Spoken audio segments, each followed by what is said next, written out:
嗨，大家好，我是躺平叔，带大家真正的中国。今天是2024年12月12号，这一期咱们继续聊聊俄罗斯入侵乌克兰，看一看乌克兰战场上又有什么变化。今天是俄罗斯侵略乌克兰的第1023天，也是乌军进入库尔斯克的第127天。乌军总司令希尔斯基向泽连斯基报告说，11月、12月占领者，也就是俄军损失创历史新高。泽连斯基说首先我要感谢我们的乌克兰武装部队士兵，他们昨晚对俄罗斯目标进行了实实在在的打击。俄罗斯境内的军事设施以及为侵略我国和我国人民而工作的燃料和能源联合企业设施遭到了打击。司令部报告了损失的详细情况。这个总司令还报告了所有主要前线地区的情况。顿涅茨克州的波克罗夫斯克和库拉霍夫方向是最热点。这个波克罗夫斯克就是红军村与11月份一样，俄军在12月份的战斗和攻击中投入的兵力创下了纪录。这2个月11月和12月俄罗斯的损失也创下了纪录。根据这个战争研究所的说法说俄罗斯军队依旧在多条战线上取得进展，这是俄乌战争今年的主流。但俄军的进攻或许因无法再持续，因为巨大的人力和装备损失，俄军目前的进攻极可能已经是强弩之末。战争研究所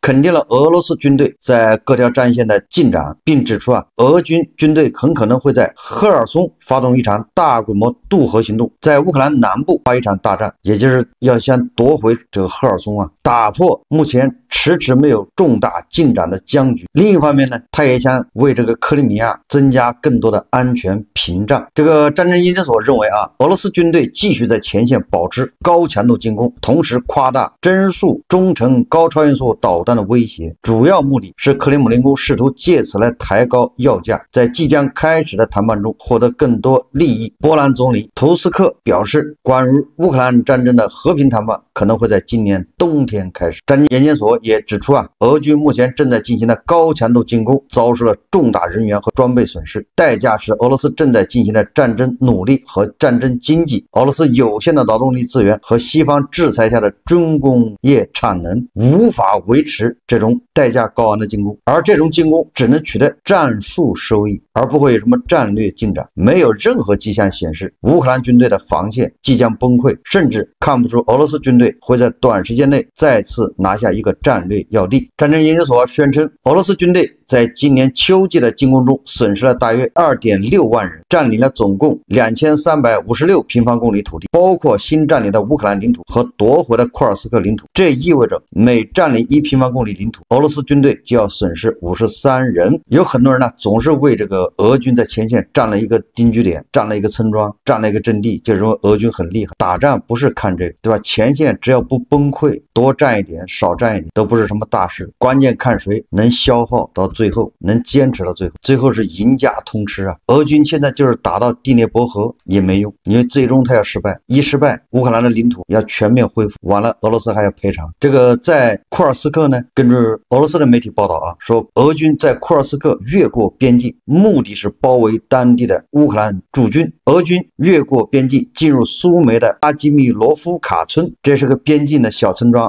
位于达里诺防线附近。俄最近在库尔斯克对北翼发起行动，从而在那里拉平了战线并巩固了阵地。如果这个消息属实的话，那么就是俄军想从这个俄罗斯领土包抄这些进入库尔斯克的乌军，显然是俄军想多了。刚才泽连斯基说波克罗夫斯克这个俄军在加大攻击的力度，这个俄军集中兵力进攻这个波克罗夫斯克，也就是红军村已经将近5个月了。目前这个红军村的这个双方的厮杀恐怕已经是这个俄乌冲突3年以来规模最大的战场，也是最惨烈的战场。为什么呢？就装甲车损失数量而言，成为历史上最大规模的战斗之一。俄军在这里已经损失了15万人，580辆坦克和1220辆步兵战车，动用的人数是战争初期整个侵略乌克兰军队的60%。为什么俄军在红军村在库尔斯克现在这么玩命的反攻实际上就是为了马上要面临和谈，在和谈之前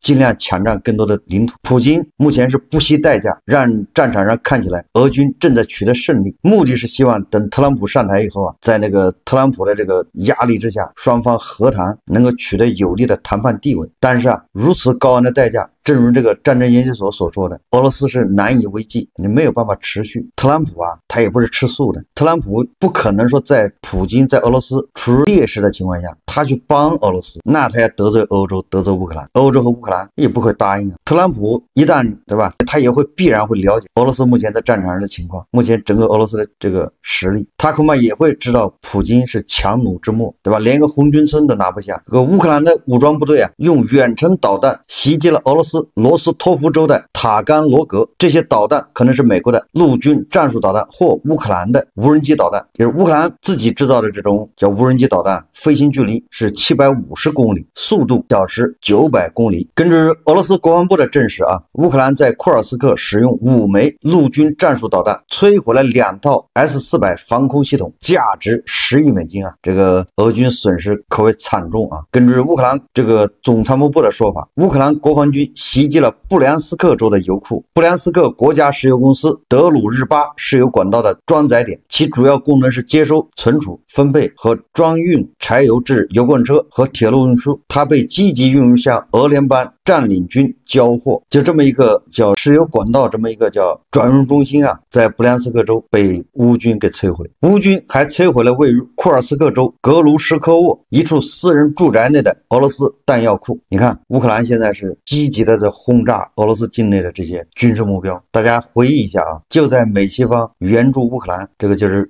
打击俄罗斯领土这之前，五夫一娃怎么样警告啊，对吧？又是视同北约亲自下场，又是要和平这儿和平那儿。结果你看啊，经过这个1-2年的这个心理按摩啊，心理建设，这俄罗斯人已经坦然接受了。这个乌军天天用这个陆军战术导弹风暴翼炸俄罗斯境内的目标，这俄罗斯人已经习以为常了，习惯了，还觉得挺好。比尔格莱德州州长叫格拉德科夫表示啊，乌克兰军队24小时之内向该州境内发射了30多枚炮弹，没有造成人员伤亡和财产损失。格拉德科夫指出啊，过去24小时内，该州6个地区10个定居点遭到乌克兰方面的袭击，乌军发射了34枚炮弹，进行了4次无人机袭击。这个乌军啊，用波兰人援助的这个谢式这个自行火炮啊，它的炮弹啊可以打到70公里，也就是乌军用波兰人援助的这个炮弹在打击俄罗斯境内目标。当然了，这个俄罗斯人也是有脾气的啊，表明文章还要做一下的。根据美国官员说啊，俄罗斯可能在未来几天向乌克兰发射另一枚试验性俄制导弹，大概就是那个针数导弹再发第2颗吧，以此来吓唬一下这个乌克兰和美西方。我们再看看这个外交以及国际援助。这个乌克兰财政部长马尔钦科表示啊，如果美国停止援助，基辅的资金、武器和弹药仅够使用2025年约一半时间。马尔钦科在接受西班牙国家报采访时说啊，我认为我们的资金、武器、弹药、炮弹至多可以维持到2025年上半年。报道称，这位财政部长说啊，基辅应制定计划，为与赢得美国大选的特朗普政府合作创造必要条件。也就是乌克兰现在已经囤了不少炮弹和武器了，居然他还能坚持半年。你关键俄罗斯能不能坚持半年都是个问题，这个还没考虑欧洲的援助啊。就乌克兰现在已经囤积了半年的武器和弹药。加拿大议会批准向乌克兰提供6亿加元军事援助，这是一项更大规模预算计划的一部分，其中包括通过国际货币基金组织提供的4亿加元财政援助，以及用于人道主义排雷和加强乌克兰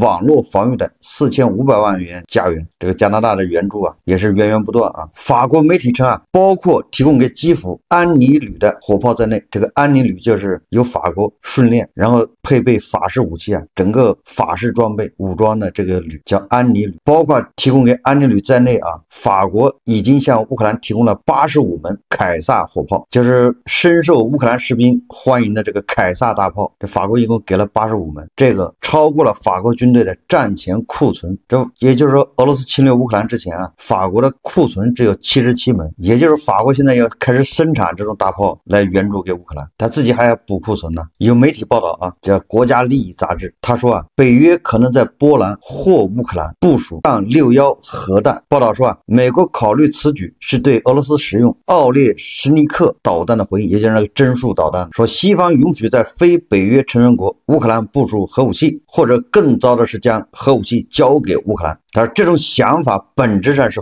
疯狂。不幸的是，考虑到冲突的发展，这种选择不能被排除。该出版物写道，以前咱们就说了啊，这个乌克兰和美国啊，西方他们就是在放风，不停的试探，不停的给地堡老人呢做心理建设，对吧？一会儿把核武器还给乌克兰，一会儿说没有这个计划，一会儿说不可能，一会儿说在商量。你看，从开始放风开始啊，从乌克兰说啊，他们几个月之内就能造出核弹，但是他们不寻求成为有核国家等等，从那开始就一直在放风，所以有理由相信啊，恐怕未来哪一天乌克兰真的有核武器部署。那现在就是让地堡老人先适应适应，这就叫核平衡呢，就你有我也有，你敢用我也敢用，这叫震慑。要不然老有人说啊，俄罗斯朝乌克兰扔核武器，那美国会朝俄罗斯扔吗？大家总会有这个顾虑啊。现在好了，乌克兰人自己有，你俄罗斯还敢扔吗？地堡老人敢扔，俄罗斯人民也不答应，对吧？你自己活腻歪了，你为什么把俄罗斯人带到那个泥潭里？所以说啊，这个美西方放风啊，很有可能聊着聊着，核武器就到了乌克兰。这个北约最近的动向就非常有意思。根据俄新社12月11日报道说，北约正从多个欧洲国家向波兰大规模运送军事装备，武器和装备正被运往波兰，其规模如同大战之前。那北约现在把大量的武器集中到波兰干什么？而且还派了这个是挪威的飞机，对不对？ F-35保护波兰的这个叫热舒夫机场。这个俄罗斯常驻集体安全条约组织代表叫瓦西里耶夫说啊，北约正在俄罗斯和白俄罗斯边境集中兵力，并有可能部署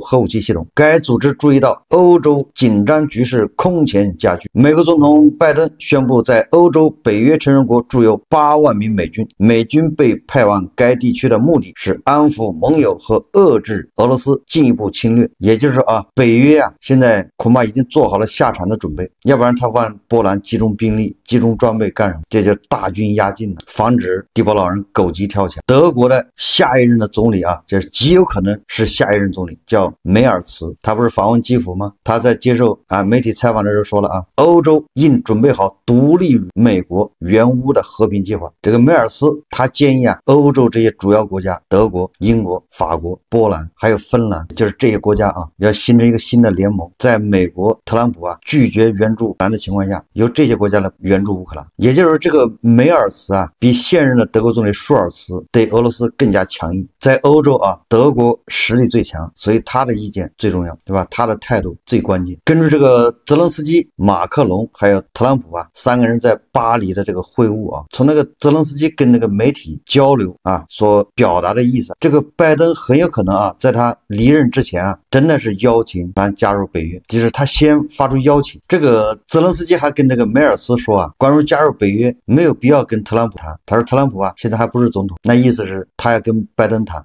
拜登这有权利不用，这一下台那就不用白不用啊。现在你看啊，这个虽然民主党、共和党为了总统竞选，对吧，互相对着干，但实际上一旦这个特朗普单选之后啊，这个拜登跟特朗普之间还是有默契的。拜登现在做的这一切啊，加大对乌克兰的援助，对吧，既符合民主党的这个宗旨，实际上又是在给特朗普铺路。你越这样，特朗普手上的筹码就越多，对吧？就是像是坏事，你特朗普就是拜登来干，所以很有可能拜登啊真的会邀请乌克兰加入北约，他先发出邀请，那这样的话，特朗普手上的筹码就更多了，对吧？他就可以压这个普京，反正这都是拜登干的，你要不同意，那乌克兰就要加入北约。你看看今天好像这个特朗普也说了，他当总统以后不会安排检察官对拜登进行调查，那都是过去的事了。所以让人不能不想到这2个人之间是有交易的。这个特朗普啊对俄乌战争发表了4点声明吧，也就是4点主张啊，这是特朗普自己主张，他以前都是通过幕僚对媒体放风，一会儿这样一会儿那样。今天说的这4点，第一个，他说叙利亚的失败就是普京的失败，普京已经没有能力保护阿萨德。第二个，俄乌战争必须结束，和谈无谓的平民牺牲没有意义。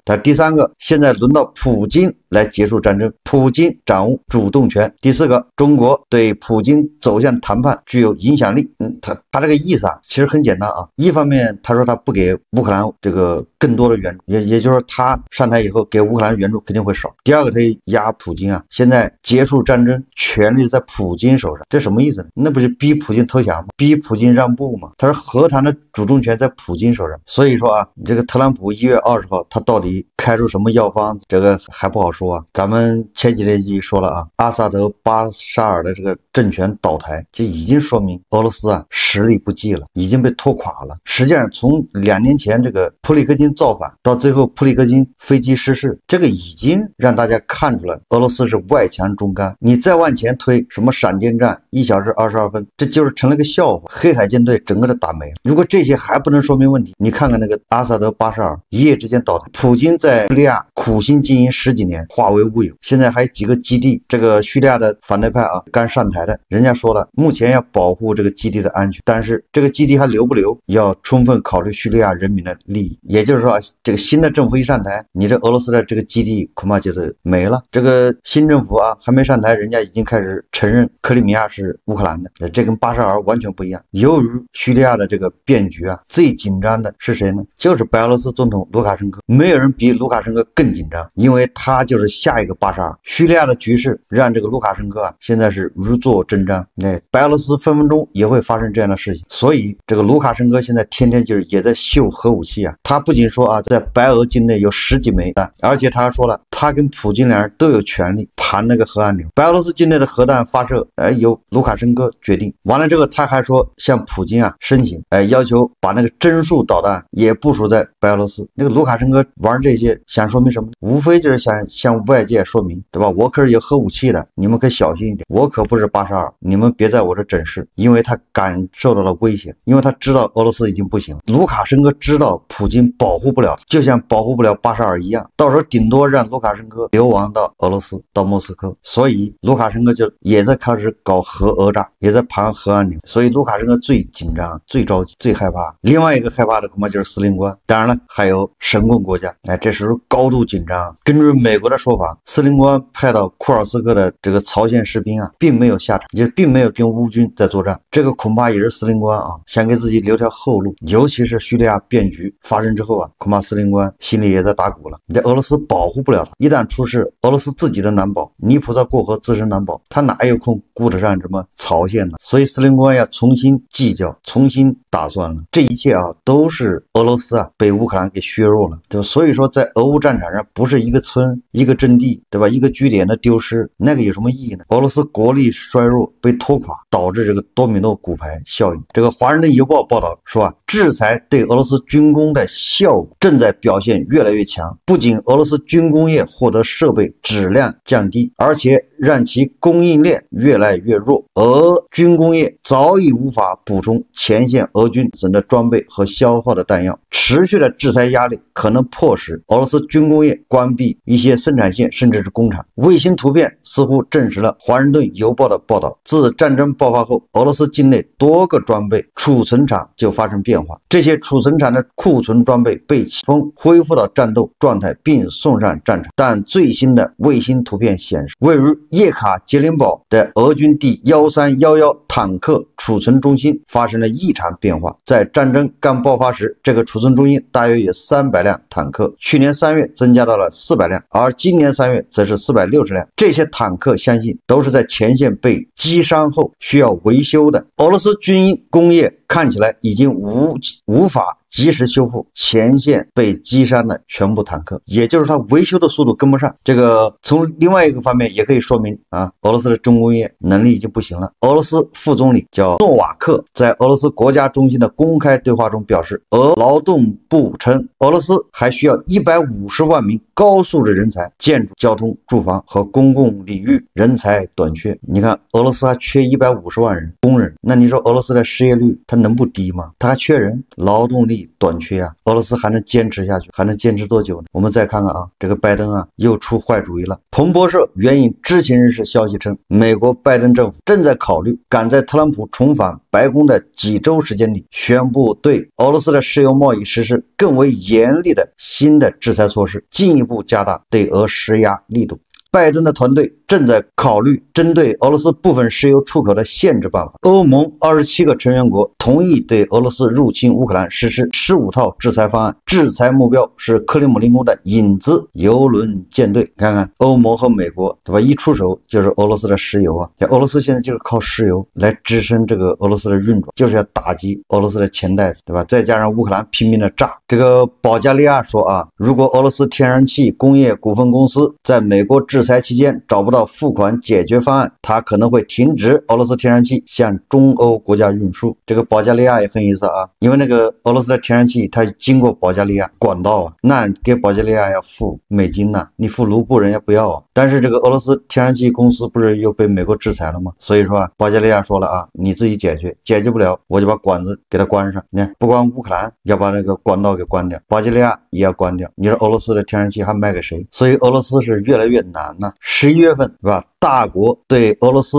进出口都出现了2位数的下降，这个可不是偶然现象啊！而且这是4个月来首次下降。从俄罗斯进口下降 7.4%， 对俄罗斯的出口下降 24%， 再加上俄罗斯对大国征收关税，对吧？对那个什么家具的零件，然后大国又给俄罗斯列了一个禁止出口的这个名单，140页。虽然这个媒体没有大肆的宣传，但是啊，似乎啊，大国和俄罗斯之间不是那么美妙。再加上梅德韦杰夫啊，对吧？在没有任何这个媒体宣传的情况下，没有对外公布的情况下，突然访问大国，这个背景就是俄罗斯在叙利亚，对吧？兵败如山倒。梅德韦杰夫为什么到大国来？他上一次来啊是2年前，也是这个时候，当时是给普京啊带口信。这次梅德韦杰夫啊又来了，说他很喜欢，对吧？早上的绿茶，这个天天喝早酒的，早上喝一杯绿茶是要好一点，脑子清醒一点。这个梅德韦杰夫到大国啊谈什么？当然有人肯定说啊，梅德韦杰夫是为了加强跟大国的联合等啊，或许有吧。但是我更相信啊，这是梅德韦杰夫啊，他是在干私活啊，趁着出差，实际上是在给自己铺后路啊，也在为后普京时代做准备。这个普京啊，说不定什么时候就不行了，就像巴沙尔一样。那么谁能主掌俄罗斯呢？或者是4分5裂的俄罗斯，对吧？大家怎么去分配？这叫后普京时代。这个梅德韦杰夫啊，现在是在积极的运作这个，毕竟搞了一届总统，又搞了一届总理啊，现在还是什么安全委员会副主席啊，势力还是有一点。祖拉尼在土耳其的支持下，那梅德韦杰夫如果有一个国家支持他，他的胜算也很大。关键的时候为什么让梅德韦杰夫来？很显然，梅德韦杰夫认为自己啊跟大国的关系尚可，毕竟在他任上啊，这个没少往大国跑。所以啊，我认为这个梅德韦杰夫啊，他是在积极的为后普京时代在谋划。现在俄罗斯已经到了非常微妙的时刻，由于这个特朗普的大棒啊，特朗普1月20号上台之前，各方动作越来越频繁，力度越来越大，所以这个俄罗斯啊，更像是要爆发，他已经虚弱到极致了，就差一个契机啊！低保老人离结束啊越来越近了。好，这期节目我们就聊到这里，感谢大家收看。如果喜欢我的节目，欢迎订阅转发，也可以在下方留言评论，谢谢大家。